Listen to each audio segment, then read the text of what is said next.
Land use impact on water quality in the Chestatee River and Flat Creek watersheds.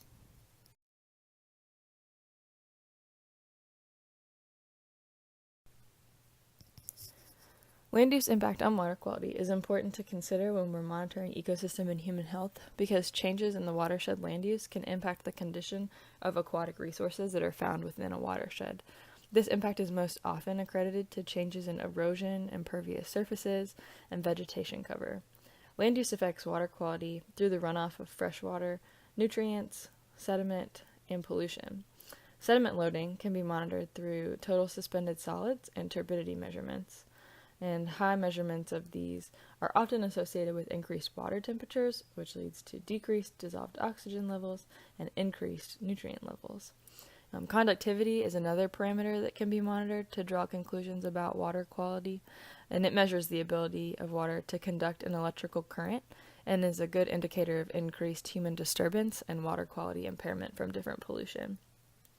All these trends are important to consider because dissolved oxygen, water temperature, nutrient levels, and conductivity are all drivers of aquatic ecosystem health. So changes in land use of a watershed could affect the amount of sediment or pollutants entering the freshwater systems of the watersheds that are of interest. So by monitoring spatial variations and land cover over time, land use change can begin to be compared with changes that are seen in water quality. Remote sensing in particular provides significant insight into this relationship by providing a means to temporally monitor the percentage of land use within a watershed. This project will focus on water quality and land use in the Chestatee River watershed and the Flat Creek watershed. This map shows both watersheds using NAPE imagery and NLCD data. By beginning to understand the relationship between the percentage of urban land use in a watershed and the water quality, information can be provided to aid decision makers in Gainesville on how to develop plans and how to manage the water resources that are within both the Chestatee River and Flat Creek watersheds.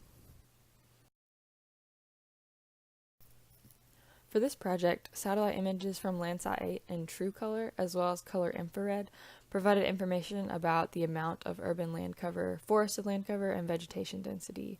The different band combinations shown in these maps were examined for each site on the date in question to observe differences in land cover that might have been less apparent using only true color red, green, blue spectral bands.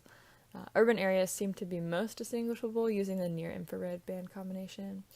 And this was beneficial in determining that there was indeed a difference in the percentage of urban land between the Chestatee River watershed and the Flat Creek watershed.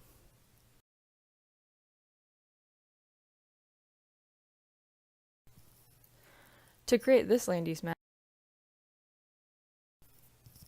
data on the water quality of Chestatee River and Flat Creek was obtained from the University of North Georgia Water Lab database, and the monthly averages of total suspended solids, turbidity, total phosphorus, and conductivity values were calculated and used for comparison.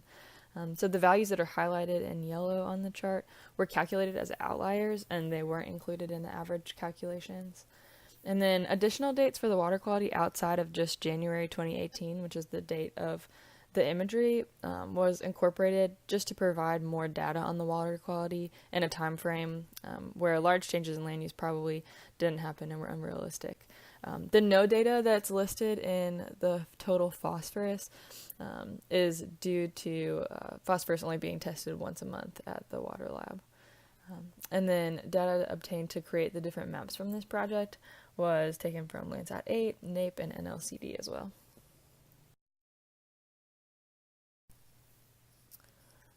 I found that Flat Creek watershed had lower average values for total suspended solids, turbidity, and total phosphorus, but it had a higher average conductivity value when compared to Chestatee River watershed. It was also found that Flat Creek watershed had a higher percentage of urban land use than Chestatee River watershed. The results of this study suggest that as urban area increases within a watershed, that TSS, turbidity, and phosphorus levels tend to be lower and conductivity levels tend to be higher. Further investigation into this relationship is needed to strengthen this conclusion. However, this conclusion was similar to that found by scientists McCarthy, Mueller, Kreger, Otis, and Mendes, who examined the same type of relationship between land cover change and measurements of turbidity, and they actually measured chlorophyll concentrations also in Tampa Bay, Florida, using Landsat images. And the results of that experiment is what's being shown here. And after they compared percentages of land use in the watersheds as well as temporal change, the scientists concluded that there was a long-term negative correlation between developed land percentage and turbidity chlorophyll measurements, which I thought was really interesting. Band 8 proved to be most helpful in classifying the land use for this project when focusing specifically on urban areas versus non-urban areas. To investigate this relationship further and categorize watersheds into more than 2 categories, other bands of Landsat 8 might need to be incorporated. Some project challenges included seasonal effects on water quality that were hard to directly identify, low temporal frequency of the water quality data, the fact that it was only taken 2 times a month, and slight inaccuracies in the land categorization. Because the chosen Landsat imagery was taken in January, there were areas of barren land that gave off different reflectance values than areas covered in vegetation. And so this led to some bare land being categorized as urban areas. While this barren land did not create a significant difference in the calculated percentages, it was a discrepancy that affected the accuracy of the percentage values and would need to be considered for future study.